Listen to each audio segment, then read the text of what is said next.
For demonic signs to exist, there are demons assigned to take away your peace. So my dear brother and sister, do you know that demons actually exist? Some people while growing up, they might be so confident about life being void of enemies or demons lurking in the dark because they had the confidence that they never stepped in anyone's shoes intentionally and they didn't have any skeletons in the closet. So they just keep living life like that, like a bird, until they might finally realize that demons don't wait for you to step on their toes. They first step on yours in the most evil of ways. They don't wait for you to do the hiding of skeletons. They will strike to alter everything you have worked so hard to build. So let me begin by telling you, or let me begin by letting you know that demons are real as the air you breathe. That's in the case where you disbelieve in their existence. The Bible tells us in Revelation chapter 16 verse 14 to 15 that they are demonic spirits who work miracles and go out to all the rulers of the world to gather them for battle against the Lord on the great judgment day of God the Almighty. From this we can see that demons do exist, and it has its sole aim, which is to oppose the authority of God.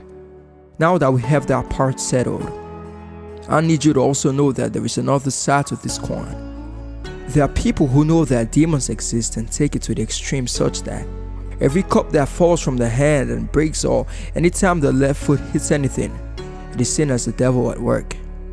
At this point, that is taking it too far, because you have to understand that inasmuch as the devil has powers to rule over demons, remember, it was Jesus who drove out demons from that unclean man. So just keep in mind that the greatest mistake one can ever make with evil is to overestimate or underestimate its influence. It doesn't have ultimate power. For the demon knows that there is only one God and even trembles at this fact. James chapter 12 verse 19. For demonic signs to exist, there must be actors. And who are they? Demons do not look like little red devils with horns and a pitchfork. They are not like what you will see in a movie. Demons mustn't necessarily come in form of the legion as recorded in Mark chapter 5 verse 11 to 13. They can be perfectly humans who claim or pretend to be holy, but then beneath are the layers of sinners and deceivers. Just as 1 John chapter 3 verse 8 puts it, it says, whoever makes a practice of sinning is of the devil, for the devil has been sinning from the beginning.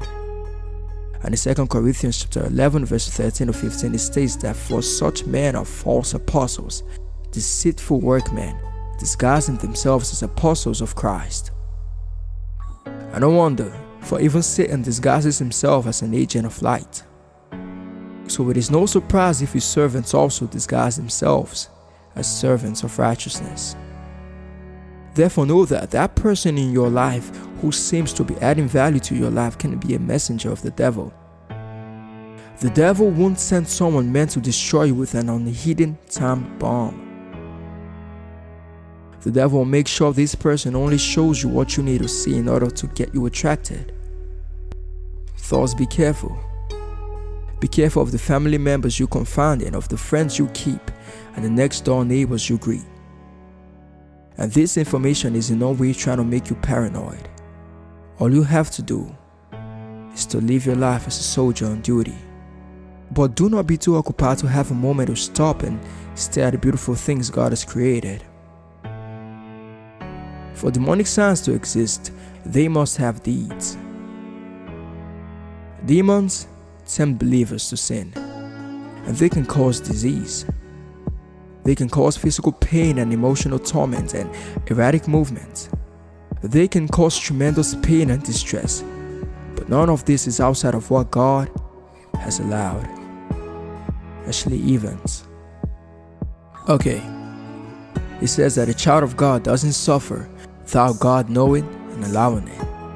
Sometimes bad things, very bad things occur in life, and we are forced to wonder whether God is still on our side. But today, we're reminded that God is the one who permits whatever happens to us to happen to us. And a good instance of this is Job. We are told that Job was an upright, blameless man who feared God and shunned evil. Job chapter 1 verse 1. Yet we can see how much he suffered. However, we are not left in ignorance to the fact that God allowed Job to suffer this ordeal in order to test his faith, as well as shame the devil. And remember that there is no demonic obstacle placed by that person in your life whom the devil has sent that you cannot overcome. So believe this. 1 Corinthians chapter 10 verse 13. And here we have another sign. We have the sign of division, which is one of the strategies the devil returns to repeatedly.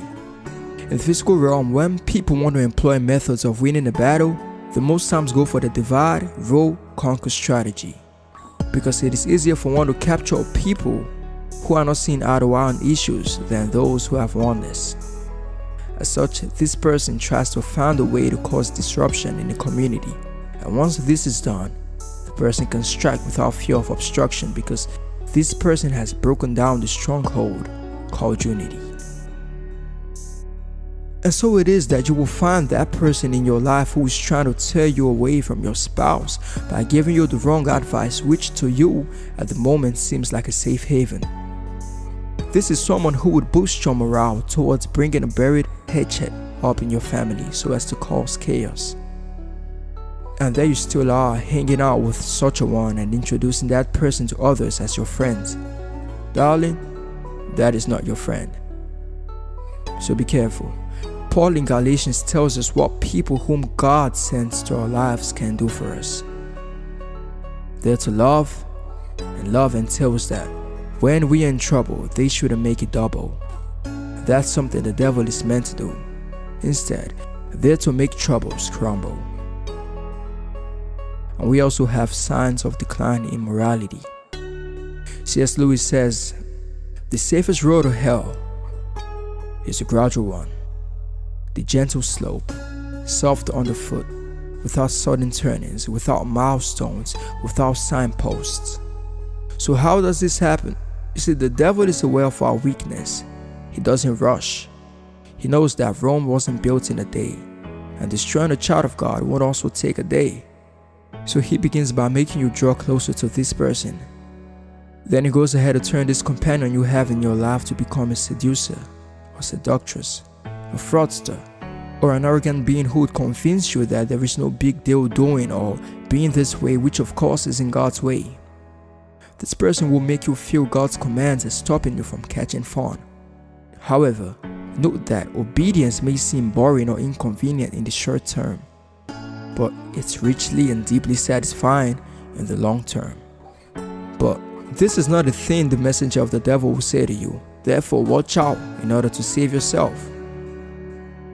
You can't defeat the demons you enjoy playing with. You can't overcome the demons if you keep this person in your life. Therefore, we as Christians must guard ourselves from spiritual attack by taking on the armor of God, by dwelling in the Word and fleeing from sin, by praying and by fasting. And dwelling in the Word is how we defend ourselves from demonic attack. We must resist the devil and he will flee, and not giving him a foothold in our life. Always be a soldier on the go, but never forget to stop and stare at the beautiful things God has made. And I pray God opens your eyes to see and give you ears that hears. In Jesus Christ's name I pray. Amen.